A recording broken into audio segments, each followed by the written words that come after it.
আমরা সবাই ইতিহাসের সাক্ষী হতে যাচ্ছি। আমি সহ আমাদের ক্যাম্পাসের সকল স্টুডেন্ট সেই ইতিহাসের সাক্ষী হতে যাচ্ছি যে আমরা একটি জাকসু নির্বাচন হতে যাচ্ছি ইনশাআল্লাহ। আজকে সকাল 9টা থেকে আমাদের ক্যাম্পাসে জাকসু নির্বাচনে ভোট গ্রহণ শুরু হয়েছে। ইতিমধ্যে আপনারা লক্ষ্য করেছেন যে বিভিন্ন ভোট কেন্দ্রগুলোতে লাইন ধরে আমাদের ক্যাম্পাসের স্টুডেন্টরা ভোট দিচ্ছেন, কিন্তু তারপরেও আমরা বিভিন্ন জায়গায় বেশ কিছু অসঙ্গতি লক্ষ্য করছি। আমরা সে অসঙ্গতিগুলোর কথা যদি বলি, প্রথমেই আসে প্রাক্তন শিক্ষার্থীদের কথা। যে বিশ্ববিদ্যালয় প্রশাসন নির্বাচন কমিশন বলেছিলেন আজকে সকাল 6টা থেকে ক্যাম্পাসে কোনো সাবেক শিক্ষার্থী থাকতে পারবে না, কিন্তু আপনারা ইতিমধ্যে লক্ষ্য করেছেন যে ক্যাম্পাসে এখন পর্যন্ত সাবেক শিক্ষার্থীদের আনাগোনা লক্ষ্য করছি। বিভিন্ন ভোট কেন্দ্রের পাশেই তাদের অবস্থান দেখতে পাচ্ছি। এই বিষয়টা আমাদেরকে একটু চিন্তার মধ্যে ফেলে দেয়। তার পাশাপাশি আরও একটা বিষয় আমি আপনাদের জানিয়ে দিতে চাই, আমাদের শহীদ সালাম বরকত হলে টোটাল ভোটার সংখ্যা 299 জন, কিন্তু ওই ভোট কেন্দ্রে টোটাল ব্যালট পেপার গিয়েছে 400টা।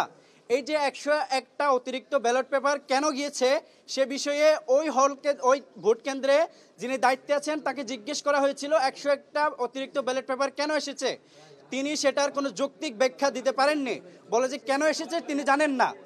এ হলো বিষয়। আমরা বিশ্ববিদ্যালয় প্রশাসন যেদিন ব্যালট পেপার ছাপিয়েছে ওই দিন আমরা খবর পেয়েছিলাম বিশ্ববিদ্যালয় প্রশাসন 10% অতিরিক্ত ব্যালট পেপার ছাপিয়েছে।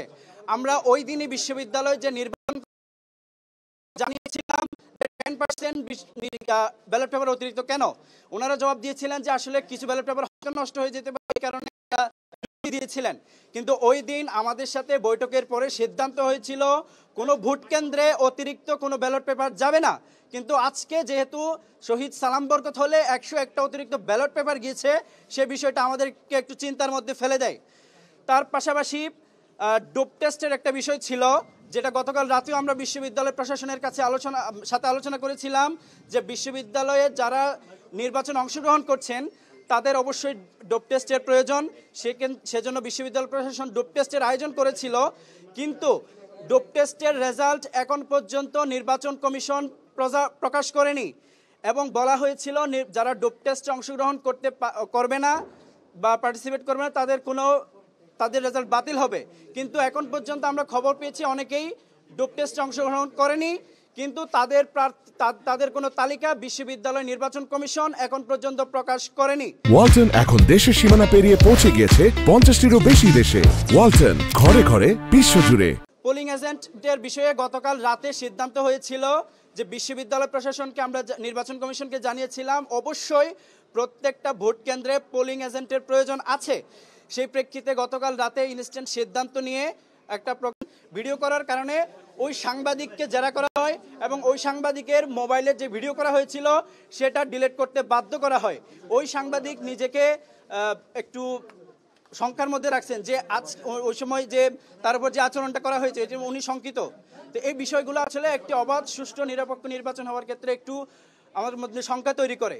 তো যে বিষয়গুলো হয়েছে আমি মনে করি অতি দ্রুত বিশ্ববিদ্যালয় প্রশাসন সে বিষয়গুলোকে সলভ করবেন এবং আমাদের ক্যাম্পাসে দীর্ঘ 33 বছর পর যে একটি নির্বাচন হতে যাচ্ছে, আমাদের বিশ্ববিদ্যালয় যে এত সুন্দর একটি নির্বাচন প্রত্যাশা করে সেটার ইতিহাসে সাক্ষী হতে যাচ্ছে। তো আমরা মনে করি নির্বাচন কমিশন অবশ্যই একটি অবাধ সুষ্ঠু নিরপেক্ষ নির্দলীয় নির্বাচন আমাদেরকে উপহার দিবে, আমরা সেই প্রত্যাশা রাখি।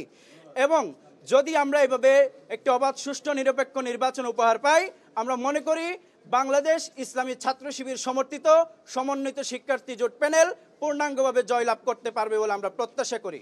না, ছাত্রদল যে অভিযোগ দিচ্ছে, ছাত্রদল যে অভিযোগগুলো দিচ্ছে স্পেসিফিক কি অভিযোগ সেটা বলবেন। ভয়ভীতি দেখাচ্ছেন আমাদের বিশ্ববিদ্যালয়ের সভাপতি কারো কাছে গতকাল রাতে নির্বাচন অভিযানে গিয়েছিলেন, শুধু অবজারভার যে রাখা হবে কি হবে না, পোলিং এজেন্টের বিষয়ে কোনো সিদ্ধান্ত দিচ্ছে না নির্বাচন কমিশন, এই বিষয়ে কথা বলতে গিয়েছিলেন, এছাড়া আর কোনো কিছুই নয়। জি, আমরা প্রত্যাশা করি বিশ্ববিদ্যালয় প্রশাসন আমাদেরকে একটি অবাধ সুষ্ঠু নিরপেক্ষ নির্বাচন উপহার দিবেন। যদি সেটা শেষ পর্যন্ত বিশ্ববিদ্যালয় নির্বাচন কমিশন আমাদেরকে এনশিওর করতে পারেন, তাহলে অবশ্যই একটি নির্বাচন প্রক্রিয়ায় যে জয় পরাজয় জয় থাকতেই পারে। যদি সুষ্ঠু অবাধ নিরপেক্ষ নির্বাচন আমরা লক্ষ্য করি তাহলে অবশ্যই আমরা জয় পরাজয় যেটা হয়ে মেনে নিব।